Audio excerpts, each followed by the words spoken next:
Welcome to our channel. In today's video, we're diving into one of the most important and exciting moments in American democracy, the transition of power. After months of campaigning and a hard-fought election, the president-elect is now on the path to taking office on January 20th. But what exactly happens between Election Day and Inauguration Day? We'll walk you through the key steps that bring the president-elect and their team into the White House, from policy planning to cabinet selections and security briefings. Join us as we explore this fascinating journey leading up to the historic moment when the president-elect officially becomes the new leader of the United States.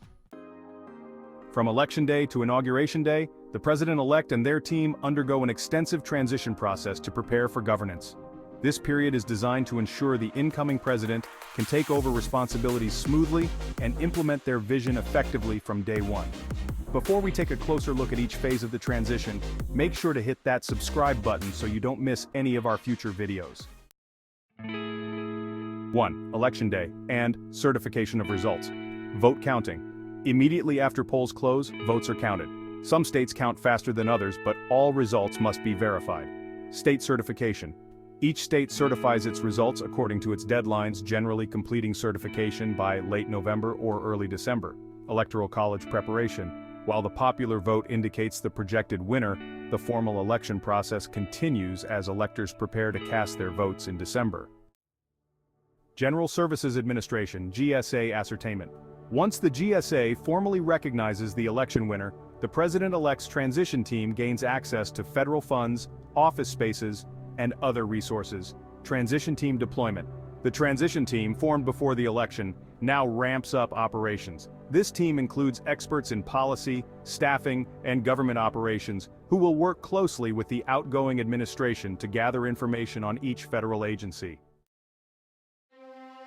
3. Security and intelligence briefings. Daily intelligence briefings.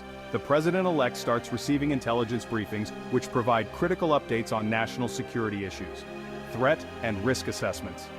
These briefings often include assessments on domestic and international threats, preparing the incoming president to respond to potential crises. 4. Formation of policy agendas. Policy team organization. The president-elect establishes a policy team to outline major initiatives for the first 100 days and beyond. This includes preparing for any executive orders, legislative priorities, and regulatory changes. Agency review teams. Specialized teams assess the operations, budgets, and policies of each federal agency. They develop reports and recommendations to identify areas for improvement and streamline policy shifts. 5. Staff and cabinet selection, cabinet nominee selection. The president-elect nominates key officials for their cabinet, such as secretaries of state, defense, treasury, and other heads of executive departments. These individuals will oversee agencies and help shape national policy. Appointment of White House staff. Key advisors and White House staff are selected, including the Chief of Staff, National Security Advisor, and Communications Director. These roles are essential for managing the president's daily agenda and strategy.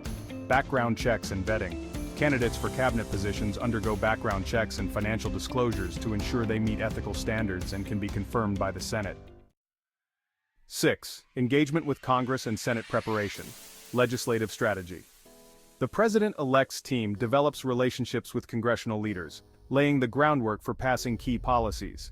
They may work with allies in Congress to prioritize bills for early action. Senate confirmation planning.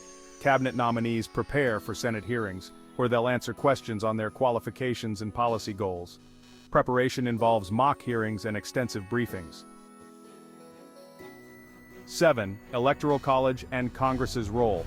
Electoral College vote. On the first Monday after the second Wednesday in December, electors gather in each state to cast votes. Their votes are sent to Congress for certification. Congressional certification. In early January, Congress meets in a joint session to count the electoral votes and officially certify the election results, confirming the president-elect and vice president-elect. 8. Preparation of key policies and executive orders. Executive orders. Drafting. The president-elect's team drafts executive orders on priority issues like immigration or climate policy to be signed immediately after Inauguration Day. First 100 days planning. A roadmap for legislative and administrative goals is established, often focused on issues like economic policy, healthcare, or education reform. 9. Coordination with the outgoing administration. The president-elect's staff meets with outgoing White House officials to discuss ongoing projects, policy priorities, and critical files. Detailed discussions about the current budget, agency operations, and critical staff functions help the incoming team prepare to manage the federal government efficiently. 10. Inauguration Day Preparation. The president-elect's team coordinates with event planners, security officials, and federal agencies to prepare for Inauguration Day. The president-elect and their team receive updated security briefings on any potential threats or issues that might impact the inauguration or early days in office. Of course, if a newly elected president is found to have health problems by their doctor before Inauguration Day, it could raise concerns about their ability to perform the duties of office. While this wouldn't prevent the inauguration itself, the situation could trigger discussions about the 25th Amendment, which allows for the vice president to assume the role of acting president if the president-elect is unable to fulfill their responsibilities. The president-elect would likely undergo medical evaluations, and depending on the severity, political leaders may need to assess the situation to ensure a smooth transition of power. If a newly elected president faces lawsuits before Inauguration Day, it does not directly impact their inauguration, but may raise public and political concerns. The lawsuits will proceed through the courts as normal, and the president-elect can respond or defend against them through legal representation. While these legal issues may present a potential distraction, they don't prevent the transition of power. However, depending on the nature of the lawsuits, they could affect public perception and the political landscape as the president-elect prepares to assume office on January 20th. 11. Inauguration Day, January 20 Oath of Office. At noon, the president-elect takes the oath, becoming the official president. The oath is usually administered by the Chief Justice of the Supreme Court. Inaugural address. Following the oath, the new president delivers an inaugural speech, setting the tone for their administration and outlining their priorities. Transition of the White House. As the new president is sworn in, staff move out the former president's belongings and prepare the White House for the incoming first family. This transition period is critical for the new administration to prepare to lead on all fronts: policy, national security, and executive management from the first day in office. The process is meant to ensure that the president-elect is fully briefed, prepared, and ready to take immediate action on key national and international issues. As we congratulate the newly elected president, we stand at the threshold of a new chapter in the nation's history. This is a time of renewal, not just for the administration, but for the collective future of the country. The challenges that lie ahead are vast, but they are not insurmountable. With unity and collaboration, we can overcome any obstacles and build a brighter future for all. To all political parties, this moment calls for a spirit of cooperation. While differing opinions are natural, the overarching goal must always be the prosperity and well-being of the nation and its citizens.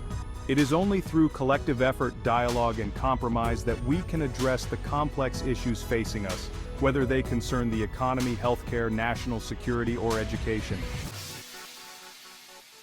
Now is the time to put aside partisan divisions and work together. The success of the new president is intrinsically linked to the active engagement and support of all political leaders and citizens alike. This is not just about one administration, it's about laying the groundwork for long-term stability, progress, and inclusivity.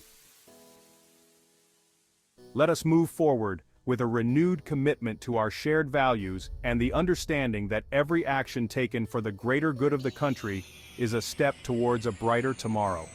By coming together, we will ensure that the nation thrives under the leadership of our new president, making it stronger, more resilient, and more united than ever before.